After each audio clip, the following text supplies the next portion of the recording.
Gente, como era esperado e em alguns casos temido, Donald Trump começou a cumprir promessas de campanha. Deu a Elon Musk um cargo no governo. Musk foi um dos principais doadores da campanha eleitoral de Trump, com cerca de 200 milhões de dólares.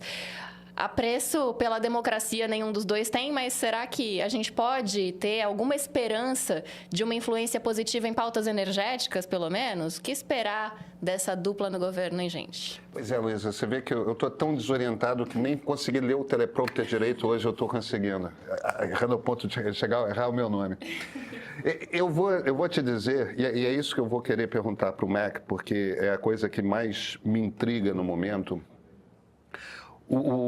Eu sei que o Musk é meio que o vilão favorito da internet de toda a esquerda e não que não haja razões para isso, mas ele é um personagem interessante. Ele não é um personagem trivial. Ele é um cara que até ali, 2015, 2016, 2017...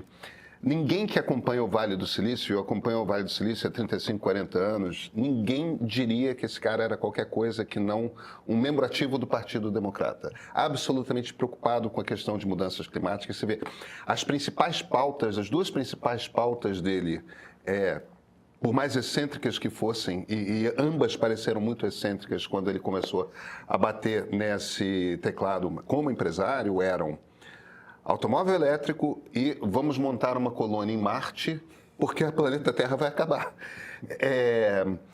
Quando ele entrou de sócio da Tesla, ele não é fundador da Tesla, ele foi um dos primeiros acionistas, um dos primeiros investidores.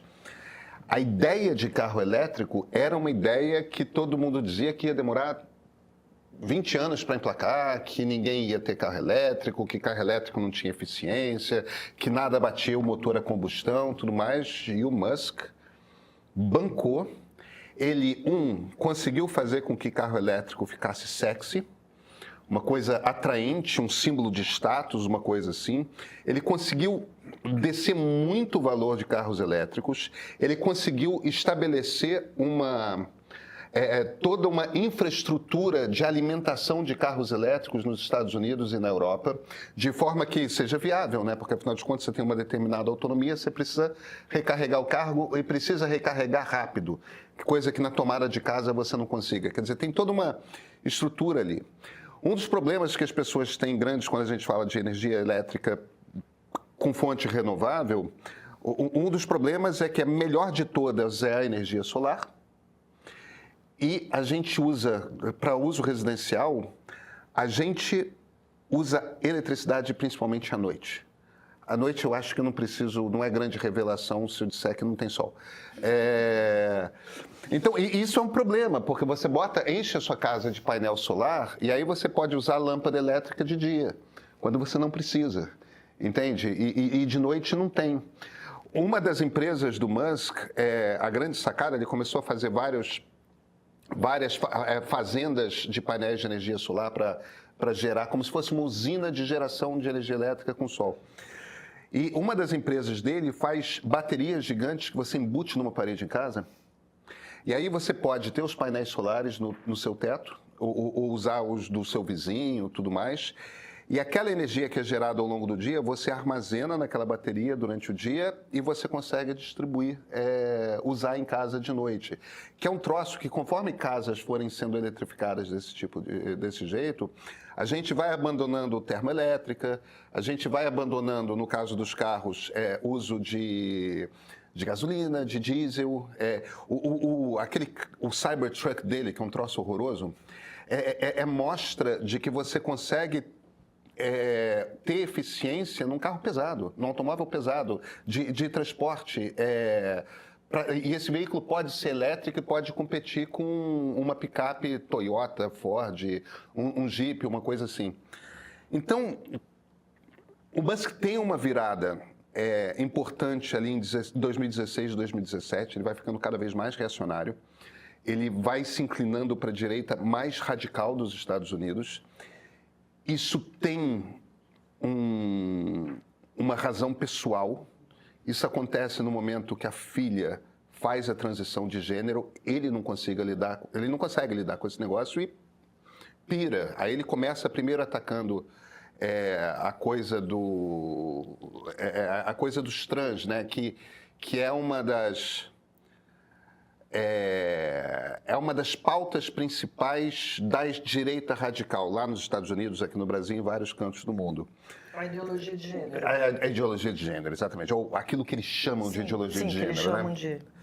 E eles começam nesse negócio e, de repente, ele está comprando o Twitter e transformando o Twitter numa ferramenta de comunicação, porque não gastou só 200 milhões de dólares na eleição do Trump, né? O Twitter custou 45 bilhões de dólares. E custou 45 bilhões de dólares para se tornar uma máquina de divulgação de desinformação de extrema-direita. Não só nos Estados Unidos, né? Não a gente só nos sabe Estados bem. Unidos, exatamente. Então você tem essa circunstância toda, mas os principais negócios do Musk continuam sendo automóvel elétrico, energia elétrica sustentável e vamos criar uma colônia em Marte para o dia que a Terra acabar, porque a Terra vai acabar e a Terra vai acabar por conta de mudança climática. Ele não é um cara que nega as mudanças climáticas, é um cara que investe pesadamente e bem para combater mudanças climáticas. Então, Mac, eu começo por você, que conhece muito esse tema das mudanças climáticas e conhece muito os Estados Unidos, porque você é americano, afinal de contas. Musk na Casa Branca quer dizer o quê? Pois é, grato pela apresentação, mas depois dessa eleição, não sei se eu entendo mais nada.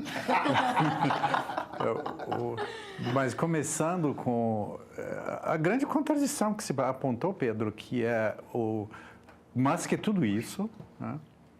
Já foi o contrário, mas tudo isso agora, e o Trump é nada disso, né? O Trump diz com todas as letras, repetiu essa semana, de que há mudanças climáticas exagerada, que energia verde é um embuste, um hoax.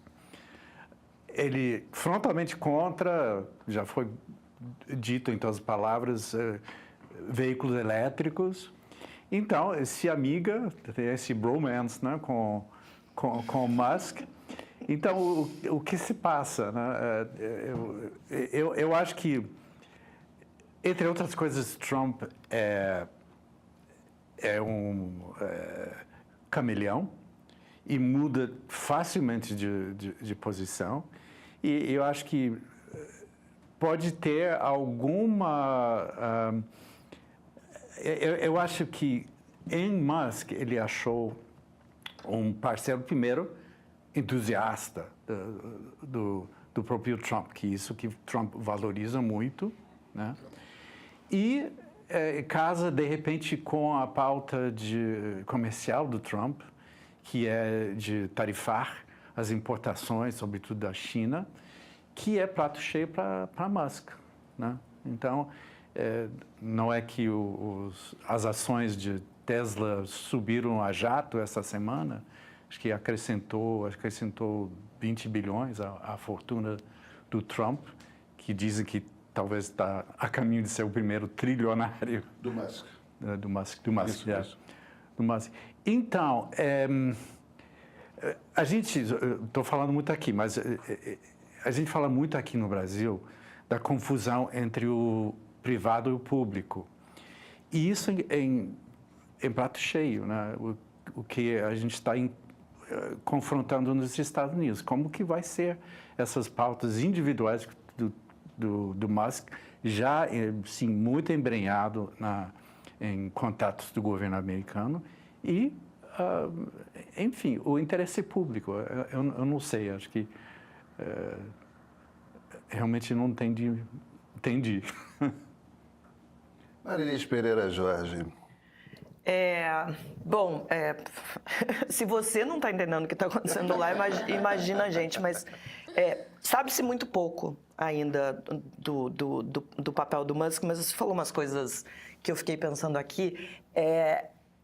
Isso que ele conseguiu fazer de tornar o carro elétrico uma coisa sexy me lembra muito o que foi feito na Apple, pelo fundador da Apple, Steve Jobs, que também transformou aquelas máquinas que eram as coisas mais sem graça em objetos de desejo, tanto que, né, não é à toa que surgiram os Mac maníacos aí, que só usam... Exatamente. Eu, por exemplo, a vida inteira nunca tive um outro computador que não fosse esse.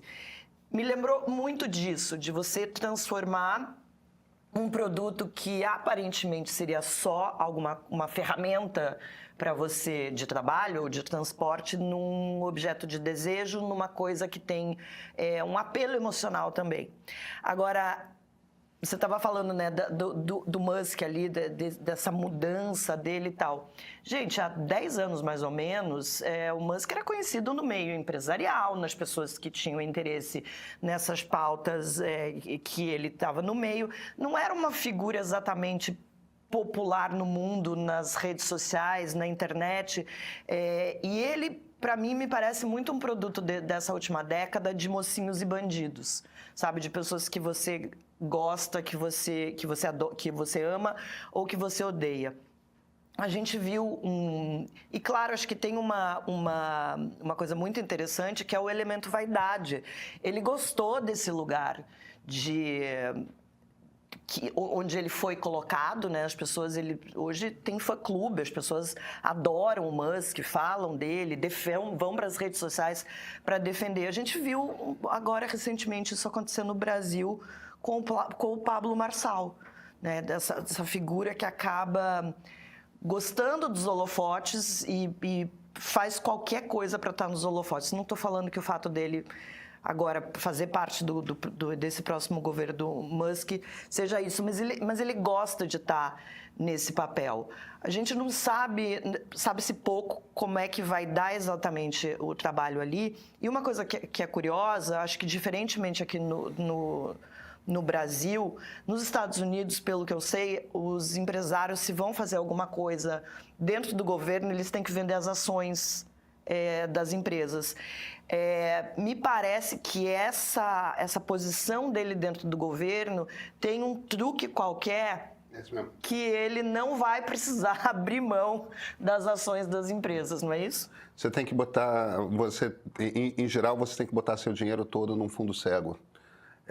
Um fundo cego você bota ali num lugar que está sendo gerido por uma empresa de Wall Street qualquer, que eles escolhem em que investir e eles não têm informações privilegiadas que poderiam... No fim das contas, é uma maneira o sujeito não vai se livrar da fortuna para poder servir no governo, mas não pode haver o risco de ele usar o tipo de informação que ele tem para fazer investimentos que vão levar ao benefício pessoal. E não parece o caso, né? Não é o caso, não é o caso.